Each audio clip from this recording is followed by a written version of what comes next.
The SAC J-50 is currently one of the most hyped and strategically showcased prototypes in China's military aviation development, yet beneath the surface of curated test flight images and nationalist headlines lies a deep set of unresolved problems, exaggerated claims, and technical limitations that challenge the credibility of the entire program. China's defense industry, led by highly politicized entities under strict state supervision, often places emphasis on the image of power, even when the substance behind that image remains hollow.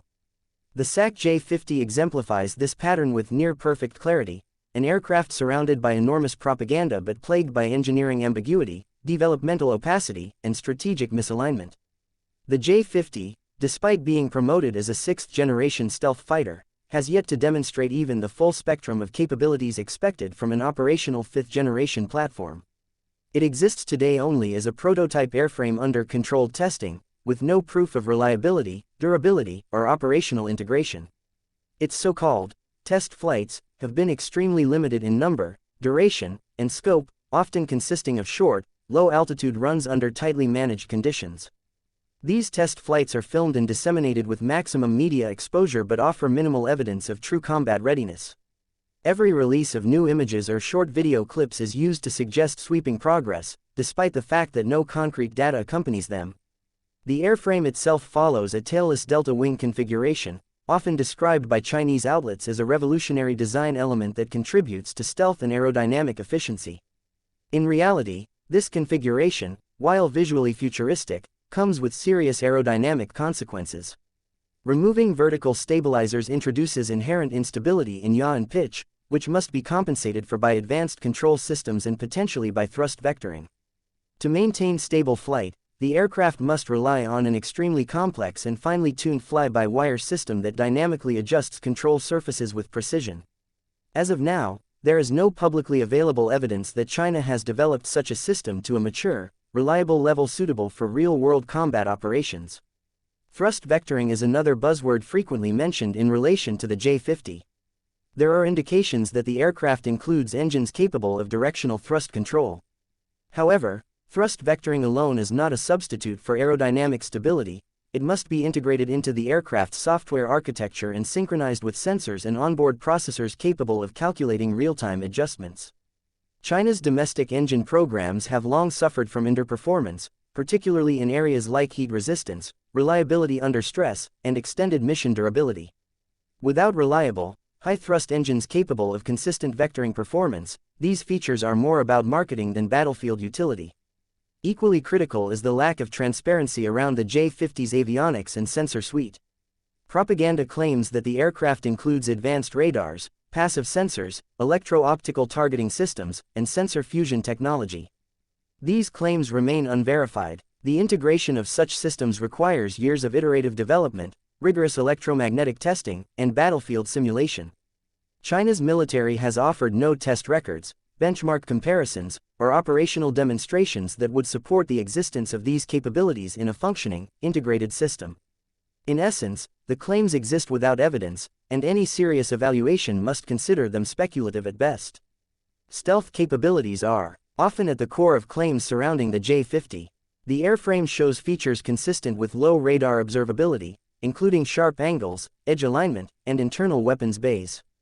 However, true stealth is not just about shape, it's also about materials science, heat signature suppression, electromagnetic discipline, and coatings that scatter or absorb radar waves.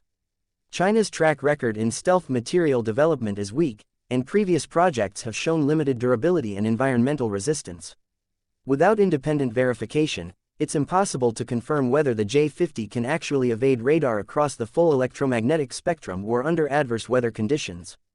No real-world stealth testing data has been made public, making these claims impossible to trust.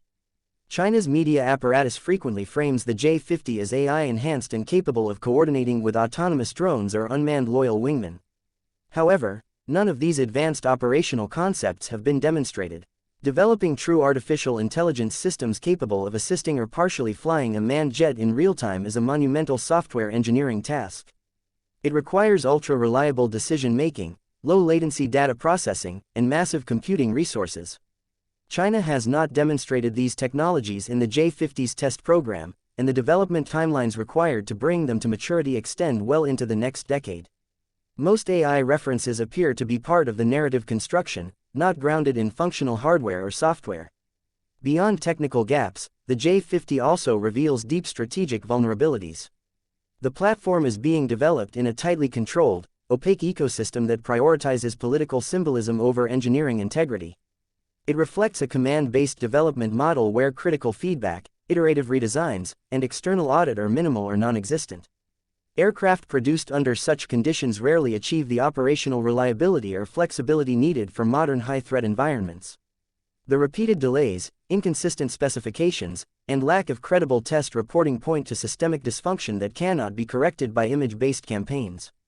Furthermore, the development timeline of the SAC J-50 remains unclear. While some Chinese sources hint at an operational goal in the early 2030s, this projection lacks detail or supporting data. Without a full production facility, without logistics planning, and without a transparent testing program, such timelines are aspirational at best. Many analysts believe the J-50 is still in its conceptual phase, with only a few test airframes completed and no known path toward mass production or combat integration. It is not part of any known military doctrine or officially acknowledged by China's defense white papers in an operational capacity.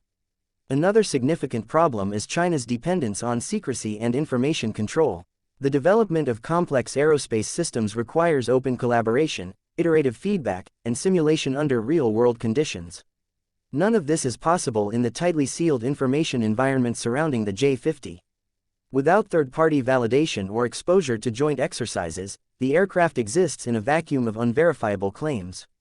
No foreign pilot, defense analyst, or technical evaluator has seen the J-50 in action under meaningful conditions. Its narrative is designed for domestic confidence building and psychological warfare, not for objective demonstration of strength. The SAC J-50 represents a classic case of a state-driven military project that places political theater above technological truth. The project has so far delivered more headlines than capabilities. Its strengths are largely speculative, its weaknesses are visible through omission, and its trajectory remains stalled behind a wall of slogans and curated images. For now, it is neither a fully functioning aircraft nor a credible threat, only a carefully engineered illusion meant to distract, impress, and influence.